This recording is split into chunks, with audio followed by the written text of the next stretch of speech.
అందరికీ నమస్కారం. మన శ్రీరస్తు ఛానల్కి స్వాగతం. ఈరోజు పంచాంగం గురించి తెలుసుకుందాం. జనవరి 28, 2026 బుధవారము. శ్రీ విశ్వవాసనామ సంవత్సరం, మాఘమాసం, శిశిర ఋతువు, ఉత్తరాయణం. ఈరోజు దశమి మరియు లాలా లజపతి రాయ్ జయంతి. సూర్యోదయం ఉదయం 6:34, సూర్యాస్తమయం సాయంత్రం 5:46.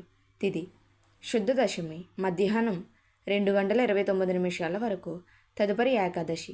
నక్షత్రం కృతికా నక్షత్రం ఉదయం 7:46 వరకు. తదుపరి రోహిణి నక్షత్రం తెల్లవారితే 6:05 వరకు. తదుపరి మృగశిర నక్షత్రం. యోగం బ్రహ్మం రాత్రి 10:46 వరకు. తదుపరి ఐంద్రం. కరణం గరజి మధ్యాహ్నం 2:29 వరకు. తదుపరి వనజి రాత్రి 1:18 వరకు. తదుపరి భద్ర.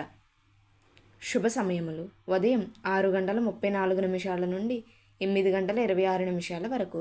తిరిగి ఉదయం 9:22 నుండి 10:18 వరకు. తిరిగి మధ్యాహ్నం 12:33 నుండి 2:58 వరకు. తిరిగి మధ్యాహ్నం 3:54 నుండి సాయంత్రం 4:05 వరకు. రాహుకాలం పగలు 12 గంటల నుండి 1:30 వరకు. యమగండం ఉదయం 7:30 నుండి 9 గంటల వరకు. దుర్ముహూర్తం ఉదయం 11:48 నుండి మధ్యాహ్నం 12:32 వరకు. వర్జము రాత్రి 10:39 నుండి 12:08 వరకు. అమృత గడియలు అమృతం ఉదయం 7:01 వరకు. తిరిగి రాత్రి 3:07 నుండి తెల్లవారితే 4:36 వరకు. మన శ్రీరస్తు ఛానల్ని సబ్స్క్రైబ్ చేసుకోండి. ధన్యవాదములు.